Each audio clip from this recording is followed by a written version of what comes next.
Hello, everyone. So I wanted to make this video because the topic of self-abandonment has been coming up for me with all of my purging and experiences that have been just coming up lately and triggering memories from past life, memories from this life, but just like a common trend. And um, I have a very traumatic memory going back to Egypt, ancient Egypt. And little by little, more is being kind of revealed. So yesterday, I was shown some more, and it seemed like on a common theme of self-abandonment. So I was kind of a child used and abused. But at the same time, I was desperate in trying to win the love of this person. And I would do anything for it. I would try to please this person any way I could come up with. And temporarily, it seemed like, oh, I got that person's attention, but it was very temporary and it wasn't real. And it felt like crumbs, right? Um, And it's very interesting how that life and the feelings from that life resonate so much about the experiences that I've had. Like in my previous video, I talked about soul families, soul contracts, about two men that came into my life, and then they've come back recently. And it seems like they've come up at a time where I'm also processing that memory from Egypt. So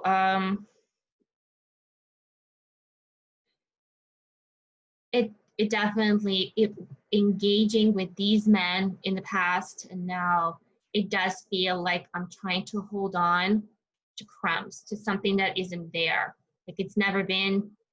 But the idea, or even having like a little bit of words exchanged, feels exciting, because without it there's nothing, like there's emptiness. So a part of me gets pulled, like, oh, but like, what if, like, there's this, if I continue down this road, what if, there's like a fantasy goes into my mind. Um, but the reality is, well, I mean, like, obviously not.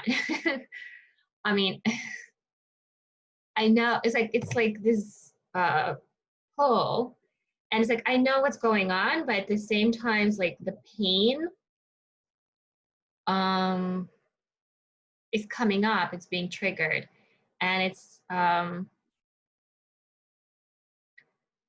I just kind of had this big realization yesterday that it's about self-abandonment. Anytime you try to please somebody, anytime you try to think about what can I do to make this person love me, to make this person appreciate me, or these people, which I've done so much. Like, I was getting another master's degree a year ago, and I was in a group setting with the same people, and I just generally felt like I always had to like prove myself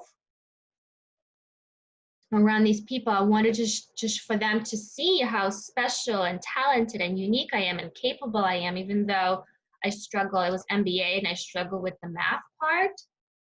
So and it was very painful for me to see the how much, like, I didn't realize how much I would struggle with this math. So then I was like, on the other subjects, I was like really feeling the need, like, to be appreciated, because I was able to show my other, like, my talents. And that pain, like, of not being appreciated was so strong, I really internalized that. And the memory from the past life came up, where this boy was trying anything imaginable to please and to show how special he is, that's worthy of love, but not receiving it. And then, but no, without a choice, like you can't really go anywhere. You couldn't go anywhere. So I was desperately trying to win the love and appreciation of the abuser. But the same, it's like this pull, tug and pull of, you know that this is wrong, but you don't have anything else. You don't have anywhere to go. You can't leave. You're stuck. It was almost like a slave. So it's like, you know this, and it's so painful to be used. It's like growing up in my family, it's like, that's what, it wasn't to the same extent, but it was very close. And I couldn't go anywhere as a child. I mean, my parents, like at age of 8, my mom told me to get out. I never want to see you again at the age of 8. And it's like this manipulation where she knows I have nowhere to go. She told me to go stay with my grandparents, and nobody objected. Nobody said like, what the hell are you doing? It was insane, but nobody said anything. They just kind of went along with it. And then a week later, she calls, manipulating me back, and I'm a child, like desperate for my mom's love, and I came running. And then the manipulation continued, like I'm at fault. So these themes, since early childhood, that carries over into adulthood, where we continue with the self-abandonment. Like in childhood, we don't have a choice. We are treated like we are nothing. Well, not all of us. I mean, I'm not speaking for everybody, but I'm just saying we, as in of my lifetimes, me as different people. And then that carries over into adulthood, where, or like further on, the self-abandonment because of how we were treated. And carried over further with these men, where I was hanging on to crumbs that weren't real anyway. Nothing was real. It was just, it was all an illusion. And sometimes I did kind of convince myself like this is enough because it's exciting. There's nothing else going on in my life that's exciting. It's really dull and boring and empty, and this brings like a touch of excitement. And without it, I would be completely empty. I wouldn't have anything. So when you feel that empty, clearly you don't have yourself. You've abandoned yourself completely. And how do you get yourself back is very hard. So, and like to the full extent, to like 100%, you don't abandon yourself ever. Still working on it. And I think that's why these memories are coming up and these experiences, to teach myself to not abandon myself no matter what. That you're not empty, you're actually full. But it's very important to remember that. And it's interesting that I'm starting to get clients that are just coming in. I'm not physically trying to get these kind of clients, that this is just what the universe brings my way. And even though I'm not a psychotherapist or spiritual, but I am a therapist, our work ends up being on the theme of self-abandonment.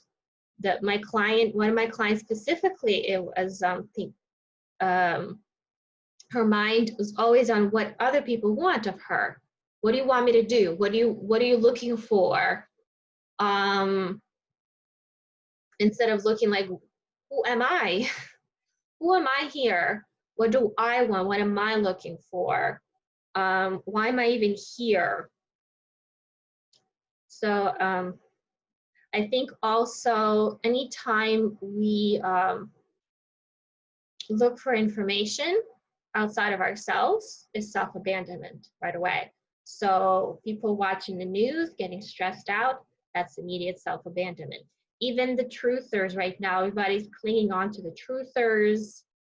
These communities are growing. I made another video about this.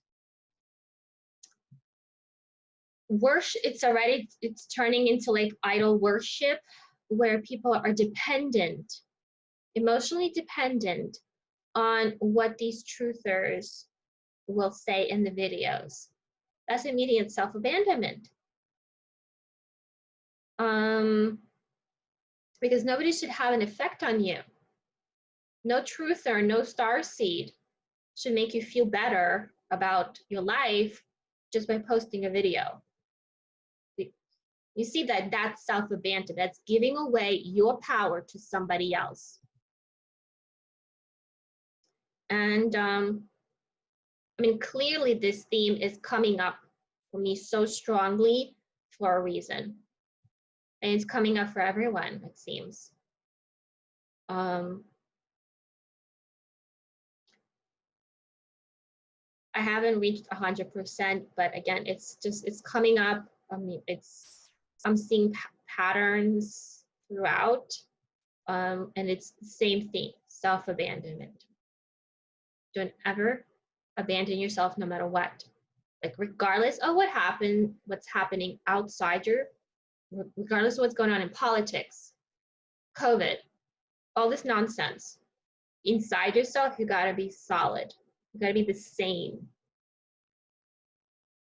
No matter what, whether it's good news or bad news, you're still you. I mean, you'll respond differently, but you're still you. I think that's the crucial part.